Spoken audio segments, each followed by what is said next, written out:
അനുമോളെ ഇങ്ങനെ ട്രിഗർ ചെയ്യുന്നതിൻ്റെ കാരണം എന്താണെന്ന് നെവിനോട് ലാലേട്ടൻ ചോദിക്കുന്നുണ്ട്. അപ്പം നെവിൻ പറയുകയാണ്, ഞാൻ അനുമോളെ തന്നെ ട്രിഗർ ചെയ്യാനുള്ള കാരണം അനുമോൾ ഉപയോഗിക്കുന്ന ചില വാക്കുകൾ ഈ പ്ലാറ്റ്ഫോമിൽ പറയാൻ പറ്റില്ല. എന്നാലും ഞാൻ പെർഫെക്റ്റ് ആണെന്ന് ഞാൻ പറയുന്നില്ല.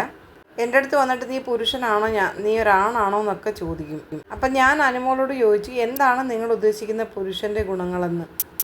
ഞാൻ കണ്ണാടിയിൽ നോക്കുമ്പോൾ പുരുഷനായിട്ടാണ് തോന്നുന്നത്. ഇവിടുത്തെ ഫോമിനകത്ത് ഞാൻ എഴുതി കൊടുത്തതും പുരുഷനാണെന്ന് തന്നെയാണ്.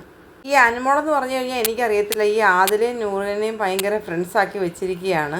അപ്പം ലാലേട്ടൻ പറയുന്നുണ്ട്, ഒരു സെക്കൻഡ്, ഇത് ഈ വെള്ളം ഒഴിച്ചതിന് ശേഷമാണോ ഇങ്ങനെയുള്ള കാര്യങ്ങൾ? അതെ, വെള്ളം ഒഴിച്ചതിന് ശേഷമാണെന്ന് അനുമോള് പറയുന്നുണ്ട്. അപ്പം നെവിൻ പറയാം അതിന് മുന്നേ. അപ്പം അനുമോള് പറയുന്നുണ്ട്, പിന്നെ നല്ല പുരുഷന്മാരാരും ഇങ്ങനെയുള്ള പ്രവൃത്തികൾ കാണിക്കാറില്ല. നീ ഒരു നല്ല പുരുഷനായിരുന്നെങ്കിൽ ഇങ്ങനെ കാണിക്കത്തില്ലായിരുന്നു. നല്ല പുരുഷനല്ലാത്തത് കൊണ്ടാണ് നീ ഈ പ്രവൃത്തി കാണിച്ചത്, അങ്ങനെ ഞാൻ പറഞ്ഞെന്ന് അനുമോള് പറയുന്നുണ്ട്. ഞാൻ അനുമോളോട് ചോദിച്ചിട്ടുണ്ട്, മുടി വെട്ടി നടക്കുന്നതാണോ പുരുഷനെന്ന് പറയുന്നത്? ഞാൻ അങ്ങോട്ട് പോയി ട്രിഗർ ചെയ്യാറില്ല ലാലേട്ടാ. എപ്പോഴും എൻ്റെ പിറകെ വന്നിരിക്കും.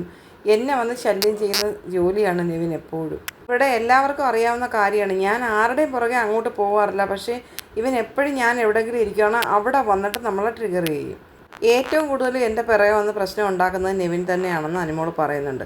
അപ്പോൾ ലാലേട്ടൻ ചോദിക്കുന്നുണ്ട്, അനുമോൾ നോമിനേഷനിലിട്ടതിനാണോ എപ്പോഴും നെവിൻ ഇങ്ങനെ പുറകെ നടന്ന് ട്രിഗർ ചെയ്യുന്നത്? അപ്പോൾ അനുമോൾ പറഞ്ഞിട്ട്, ആ ലാലേട്ട, അത് തന്നെയാണ് ഒരു കാരണം. പിന്നെ ഫുഡിൻ്റെ കാര്യത്തിൽ ഇവൻ എന്തെങ്കിലും ഉണ്ടാക്കുമ്പോൾ അതിന് എന്തെങ്കിലും ഒരു കുറവോ കുറ്റമോ ഞാൻ പറയുകയാണെങ്കിൽ അത് അവന് ഇഷ്ടപ്പെടത്തില്ല. അപ്പോൾ വീണ്ടും നെവിൻ പറയുന്നുണ്ട്, പിന്നെ ലാലേട്ട, വേറൊന്നുമല്ല, ഞാനിവിടെ ആഹാരം കട്ടെടുത്തിട്ടുണ്ട്, ഞാൻ എടുത്തു വെച്ച് കഴിച്ചിട്ടുമുണ്ട്, അത് ഞാൻ സമ്മതിക്കുന്നു. പക്ഷേ അനുമോൾ എപ്പോൾ നോക്കിയാലും ഇവിടുത്തെ ഓരോ പ്രോപ്പർട്ടി കാര്യങ്ങളും ഒക്കെ എടുത്ത് വെക്കാറുണ്ട്. അത് ബോളായിക്കോട്ടെ പാവയായിക്കോട്ടെ, അങ്ങനെ എടുത്തുകൊണ്ട് വെക്കുമ്പം അത് നമ്മൾ ചോദിക്കുകയാണെങ്കിൽ അതിനെന്താണ് ഒരിത് മറുപടി ഇല്ലാത്തത്? അപ്പം ഞാൻ നന്മമരം ഒന്നും ഞാൻ കളിക്കത്തില്ല, ഞാനുള്ള കാര്യം ഉള്ളതുപോലെ പറയും.